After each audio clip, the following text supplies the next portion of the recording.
أعوذ بالله من الشيطان الرجيم بسم الله الرحمن الرحيم رب اشرح لي صدري ويسر لي أمري واحلل عقدة من لساني يفقه قولي ربي يسر ولا تعسر وتمم بالخير آمين يا رب العالمين. In this lecture, we will study prepositional phrases or murakkab jari. We will study this subject in 3 parts. We previously studied that a murakkab or phrase will be of 2 types. Either we will have murakkab tam or we will have murakkab naqis. Murakkab tam delivers a complete meaning. In grammatical terms, murakkab tam can also be called jumla or sentence. There are 2 types of murakkab tam, jumla ismiya and jumla fe'liya. We started the study of jumla ismiya and we studied that jumla ismiya will have 2 parts, mubtada and khabar. Both mubtada and khabar will always be marfu. They will always be in the rafa status. Mubtada should be definite. Khabar should be indefinite in capacity. The rule applies 99% of the time. Finally, both mubtada and khabar will have the same gender and the same number. And this rule will apply 99.99% of the time. Now coming to murakkab naqis. Murakkab naqis does not deliver a complete meaning. Murakkab naqis is not a sentence. There are 4 types of murakkab naqis.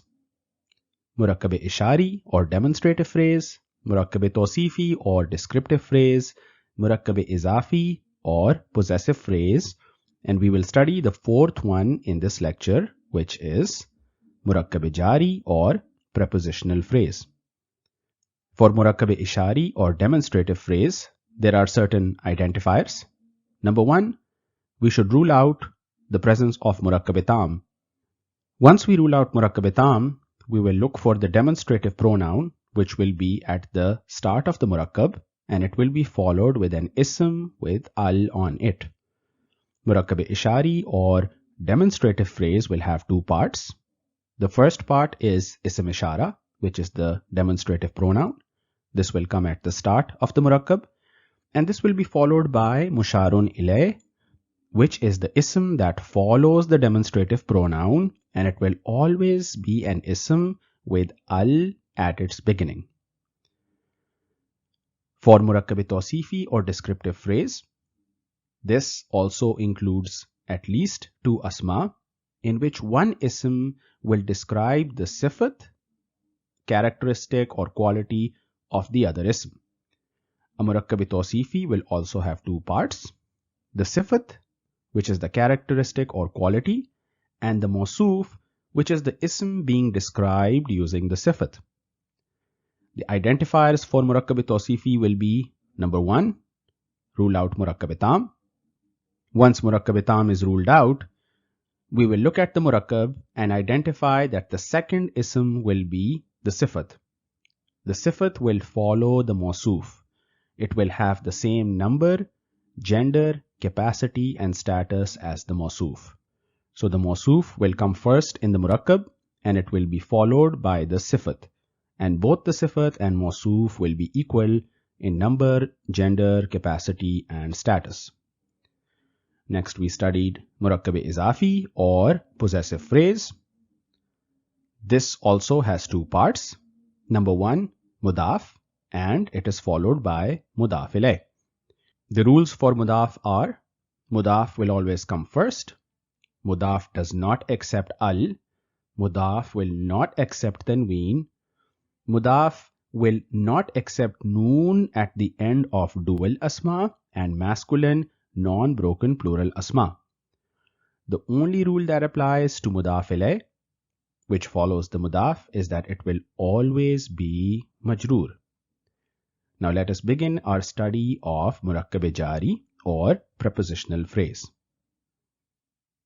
In the first lecture, we studied that a meaningful word in Arabic is called kalima. There are 3 types of kalima in the Arabic language: ism, fail, and harf.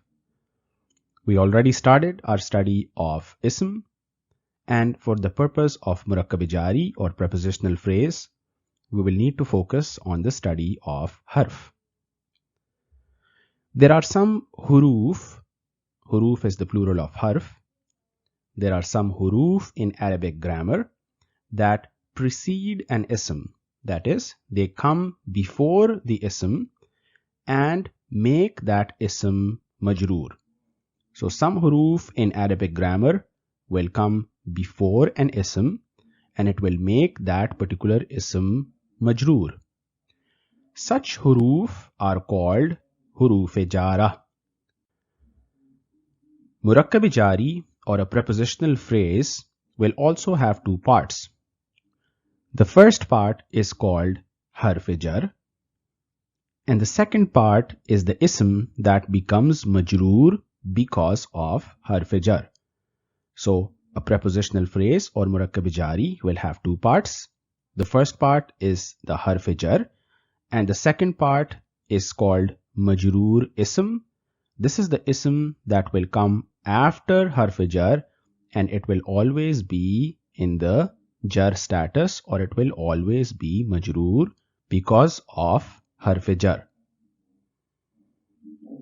So let us start our study of huroof-e-jara. In Arabic grammar, there are a total of 17 huroof-e-jara. In this course, we will study up to 11 huroof-e-jara, and these are the ones which are used in the Holy Quran. The first 5 huroof-e-jara are each comprised of a single harf. So let us look at these huroof-e-jara which are each based off of a single harf. The first harf-e-jar that we will study is ba. This is called ba harf-e-jar. Even though we see the presence of zair, we will still pronounce this as ba. So this brings up an important point. What is the difference between this harf-e-jar and huruful hija that we studied in the first lecture? The most important point is that huroof-e-jara are not huruful hija. These are the huruful hija that we studied in the first lecture. These are the Arabic alphabets. However, huroof-e-jara cannot be called the Arabic alphabets. Huroof-e-jara are not huruful hija. So what are the differences between a harf-e-jar and the basic alphabet? We will study these differences here. And these differences apply to the first 5 huroof-e-jara, which are each comprised of a single harf. The first point to note is that the harf-e-jar will be written in the same way as it is written in huruful hija chart. For example, the appearance of ba in this harf-e-jar is the same as the appearance of ba in the huruful hija chart. The second point to note, huruful hija have no meaning of their own. They are meaningless. Huroof-e-jara, on the other hand, are meaningful. Each harf has a meaning. As we recall, kalima is a meaningful word and kalima can be an ism, fail or harf.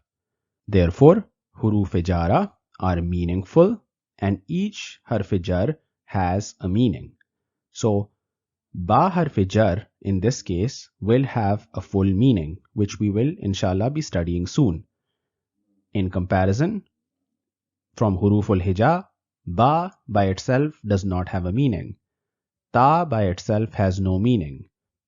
Ra by itself has no meaning. Noon by itself has no meaning, and so on. The third point to note, in huruful hija, each harf can have any harakat assigned to it. We studied examples of harakat will be zair, zabar, pesh, sukoon. For the alphabet ba, it can have any harakat assigned to it. We can put a zabar on it, we can put a zair on it, we can put sukoon on it, we can put pesh on it. However, in the case of harf-e-jar, ba harf-e-jar will always appear like this. ba harf jar will always have a zair under it. This will not change. We cannot take this ba harf jar and put a sukoon on it, or pesh or zabar. This is the fixed appearance of ba harf jar. Finally, the combination of Arabic alphabets or huroof al-hija and harakat make kalima. They will make a word. Huroof al-hija can come at the start of the word, middle of the word, or end of a word. But in the case of harf jar, each harf jar is a complete word or kalima by itself. So this ba harf jar is a complete kalima by itself. It has its own meaning. It will always be at the start of the murakkab jari or prepositional phrase. So in the case of huroof al-hija, this ba can come anywhere in a word. It can come at the beginning, middle, or end of the word. But in the case of ba harf jar, it will always be at the start of the murakkab. Let us revise what we have studied. What is murakkab jari? A murakkab jari is a murakkab nakis in which a harf jar is used, and this harf jar will be used at the beginning of the murakkab jari or prepositional phrase. What is harf jar? A harf jar will make the ism that follows it majroor. So in a murakkab jari, harf jar will come at the beginning and it will be followed by an ism which will be majroor because of the harf jar. What is the total number of huroof jara? The total number in Arabic grammar is 17. We will be studying up to 11 huroof jara which are used in the Holy Quran. What is unique about the first 5 huroof jara? The first 5 huroof jara are each comprised of a single harf. What are the differences between single harf huroof jara and huroof al-hija or the Arabic alphabets? The differences are as follows. Huroof al-hija or the Arabic alphabet have no meaning of their own. They are meaningless. Huroof jara, on the other hand, are meaningful. Each harf jar has a meaning. In huroof al-hija, each harf can have any harkat assigned to it. That harkat can be zair, zabar, pesh, or sukoon. However, in the case of huroof jara, each harf jar will have one fixed harkat assigned to it. The combination of Arabic alphabets or huroof al-hija and harakat make kalima or word. Huroof al-hija can be at the start, middle, or end of a word. In the case of huroof jara, each harf jar is a complete word or kalima by itself, and it will always be found at the start of murakkab jari or the prepositional phrase.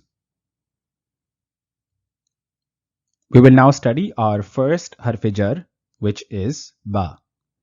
As we studied earlier, ba harf jar will have a fixed harakat associated with it, which is zair, and despite the presence of this zair, we will still pronounce it ba. The meaning of ba harf jar is with. Now let us look at an example. Ba plus al-qalam equals bil-qalami. Ba in this case is the harf jar, and in the case of bil-qalami, we can see ba is found at the beginning of the murakkab. Bil-qalami means with the pen. The meaning of ba harf jar is with, and in combination with al-qalam, we have bil-qalami, which has the meaning of with the pen. Bil-qalami is a murakkab jari or prepositional phrase. It has a harf jar at the beginning, and it is followed by an ism al-qalami, which is majroor. Another example is bis sabri. In this case, again we see ba harf jar at the beginning, and it is followed by an ism which is majroor. Bis sabri means with patience. Please note that in the word ism, the hamza is hamzatul wasl. So in this word ism, this particular hamza is hamzatul wasl. Let us revise hamzatul wasl. Hamzatul wasl helps us with the pronunciation of words that have lamut tarif, such as al-kitab. With the addition of hamzatul wasl, the pronunciation of al-kitab becomes easy. If al-kitab is preceded by another word such as zalika, and we want to read zalika followed by al-kitab, we need to remove the harkat on hamzatul wasl in order to make the pronunciation easy. So if we remove the harkat from hamzatul wasl, we will have zalikal kitab. This pronunciation is much more easier and more fluent than saying zalika al-kitab. Now returning to our study, we have the example of ismuka. Ismuka is a murakkab-e-izafi or possessive phrase. Why is it a murakkab-e-izafi? Because we have ismu, which meets criteria for mudaf. There is no al and there is no tanween. Furthermore, ismu is rafa in status, and that will make the entire murakkab-e-izafi rafa in status.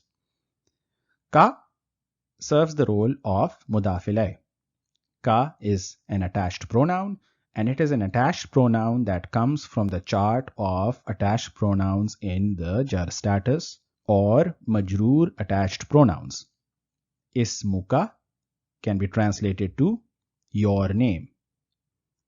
Moving forward, if we want to add ba harf jar to ismuka, we have ba harf jar plus ismuka, and we have bismika. Why do we have bismika? Let us analyze this further. In bismika, we have ba harf jar at the beginning. Ba harf jar is followed by ismi, and in the case of ismi, there is no harkat here because this is hamzatul wasl. As we studied that in the word ism, this hamza is hamzatul wasl. So, in order to help us with pronunciation, we will remove the harkat from hamzatul wasl, and we have bismi. Ismi is majroor because ba harf jar will make it majroor. So from ismu, it became ismi. And taken together, we have bismika. Bismika can be translated to with your name. In the case of bismika, the ism that is following ba harf jar is majroor. An example can be seen in the dua of Prophet Muhammad, peace be upon him. This is a dua before sleep, which is Allahumma bismika amutu wa ahya. In this case, bismika is the example that we studied. The dua can be translated as, O Allah, with your name I die and I live. Bismika can be translated as with your name. Let us study the following construction. We have ba harf jar, and it is followed by ismullahi. Let us study ismullahi. Ismullahi is a murakkab-e-izafi or a possessive phrase. Ismullahi can be translated to the name of Allah subhanahu wa ta'ala. In ismullahi, ismu is mudaf. We do not see al. We do not see presence of tanween. And Allahi is mudaf ilay because it is majroor. When we combine ba harf jar with ismullahi, we get bismillahi. In the case of bismillahi, we have ba harf jar at the beginning of the murakkab. So the ba harf jar will make this ismu into ismi, and our final result is Bismillahi. Please note that Bismillahi is written differently when we see it in the Holy Quran. The reason is that Bismillahi is uniquely written in the Arabic text, where Hamza of Ism is not written. So, while this way of writing Bismi is grammatically correct, but in the Holy Quran we have a unique style of writing where Bismi is written without the Hamzatul Wasl. Bismillahi is translated to with the name of Allah subhanahu wa ta'ala. Looking at Bismillahi in more detail, the latter portion, which is Ismillahi, is the Murakkab-e Izafi or possessive phrase. Ismi is the Mudaf and Allahi is Mudaf ilayh. And taken together, Bismillahi is a Murakkab-e Jari because we have Ba, which is harf jar, at the beginning of the Murakkab. Please note that in Arabic grammar, there are only two instances where an ism will be in the jar status, or there are only two instances where an ism will be majroor. These are, number one, if the ism is mudaf ilayh, and number two, if the ism follows a harf jar. These are the only two instances in which an ism will be majroor or it will be in the jar status. Let us move ahead with the study of Bismillahi and move on to Bismillahir Rahmani. In this case, why is Ar-Rahmani majroor? The reason Ar-Rahmani is majroor is because Ar-Rahman is a sifat of Allah. So in this construction, Ar-Rahmani is the sifat and Allahi is mawsoof. This is actually a descriptive phrase or Murakkab-e Tawsifi. And if we pay attention, Allahi and Ar-Rahmani are equal in gender, number, status and capacity. Therefore, the red rectangle represents a Murakkab-e Tawsifi or descriptive phrase. If we move on further to Bismillahir Rahmanir Rahim, in this case, Allahir Rahmanir Rahimi is a Murakkab-e Tawsifi or descriptive phrase. Ar-Rahim, Ar-Rahman, these are sifat of Allah subhanahu wa ta'ala. So, Ar-Rahimi, Ar-Rahmani each represent sifat and Allahi is the mawsoof, and they will be equal in number, gender, capacity and status. Ismillahir Rahmanir Rahimi is actually a Murakkab-e Izafi or possessive phrase because Ismi meets the criteria for Mudaf. There is no Al, there is no Tanween, and it is followed by Mudaf ilayh, which is Majroor. Finally, Bismillahir Rahmanir Rahimi is a Murakkab-e Jari or prepositional phrase because this Murakkab begins with Ba harf jar and is immediately followed by an ism that is Majroor. This leads us to the conclusion that Bismillahir Rahmanir Rahim is not a grammatical sentence or jumla. It is actually a murakkab or phrase. Bismillahir Rahmanir Rahimi can be translated as with the name of Allah, the most compassionate, most merciful. After Ta harf jar, we will study our next harf jar, which is Ta. Please note that we will also see Ta in the huroof al-hija chart, but this Ta, which is a harf jar, is not the same as this Ta, which is a part of huroof al-hija.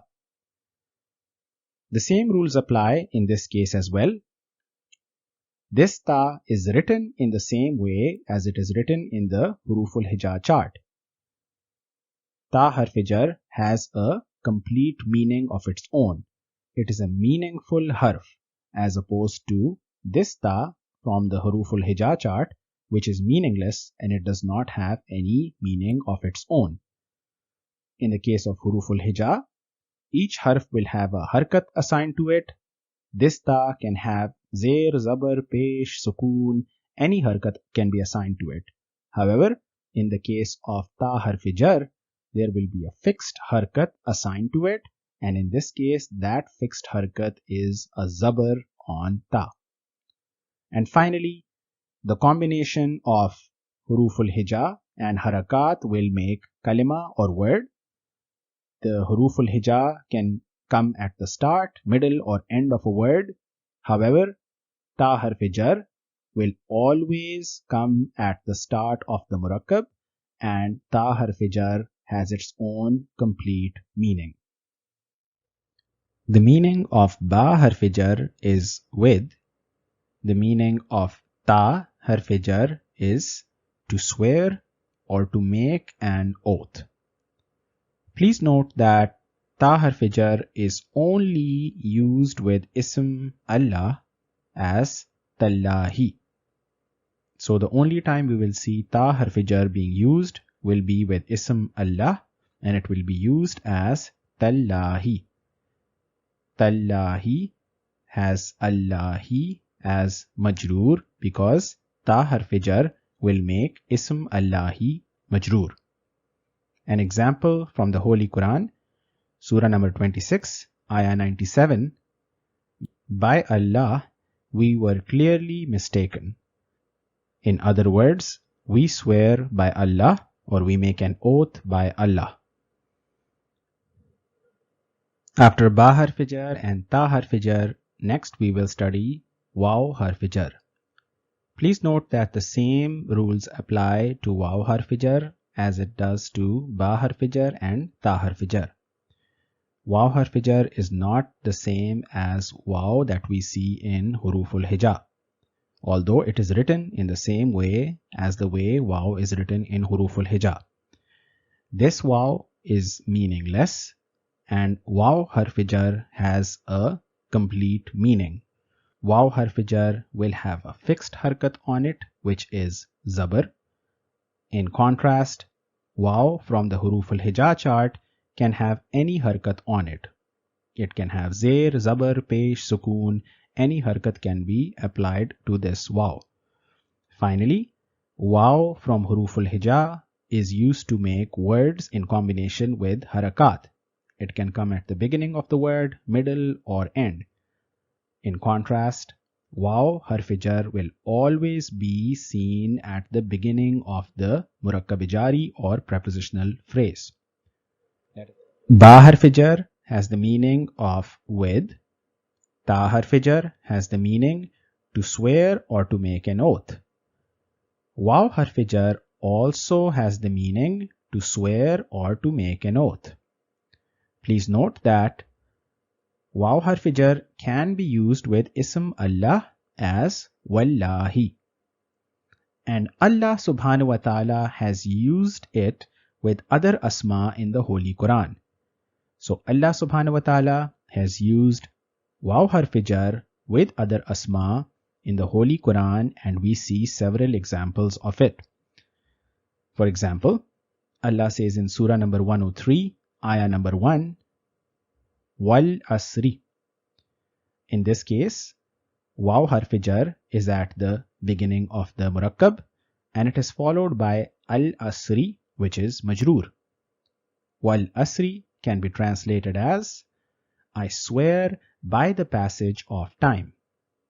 In this case, Allah subhanahu wa ta'ala is using waw harf jar to swear or to make an oath by the passage of time. There are also several examples in Surah number 91, Ayah 1 to 5. Allah subhanahu wa ta'ala says, Washamsi wa duhaha, by the sun and its brightness. Wal qamari iza talaha, by the moon as it follows the sun. وَالنَّهَارِ إِذَا جَلَّاهَا, by the day as it shows up the sun's brightness.